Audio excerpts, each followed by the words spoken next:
Sa isang unofficial statement ay kinundana ng Floyd Mayweather Promotion ang lantarang pag-atras nitong si Naoya Inoue na dumayo ng Amerika para sa isang title defense. Kung maalala ay makailang ulit na kinwestiyon noon ang mismong may-ari ng nasabing promotion na si Floyd Mayweather ang pagtanggi nitong si Inoue na lumabas ng bansang Japan. At mula dito ay may panibagong hamon ngayon ang nasabing pamunuan na kung pupunta ng Amerika itong si Inoue para sa isang title fight kontra sa isang top contender at pagpapasailalim ito sa 24/7 random drug testing ng Las Vegas ay maglalaan raw ang kanilang promotion ng additional $3 million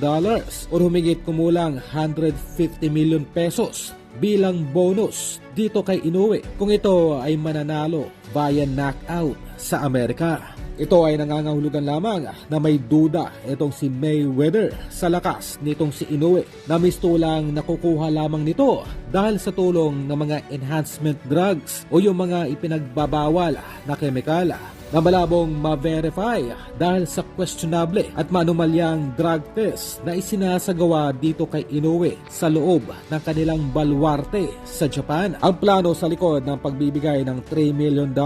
dito kay Inoue ng Mayweather Promotion ay isang paraan din nitong si Mayweather upang mainganyo ang nasabing Hapon na pumunta ng Amerika. At kung maging matagumpay man ang pagbabalik ni Inoue sa nasabing bansa, ay dito isusunod ni Floyd Mayweather ang alok sa potensyal na mega fight sa pagitan ng Hapon at ang alaga nitong si Tank Davis. Na kung ito man ay may kasa sa taong 2025 ay nasa ang kikita ng tig-100 milyong dolyar ang magkabilang kampo. Higit na mas malaki pa sa naging mega fight noong nakarang taon lamang sa pagitan nila Davis at Garcia. Ganoon pa man ang lahat ng ito ay maaring makansela sa isang iglap lamang sa oras na magkamali ng kamada itong kampo ni Inoue. Dahil hanggang sa mga sandaling ito ay walang ibang plano itong si Lolo Aruba kundi madala muna sa Amerika itong si Inoue at ibangga sa ating nag-iisang pambatong si Cuadro Alas na matagal nang kinikilala sa buong Amerika bilang isang lehitimong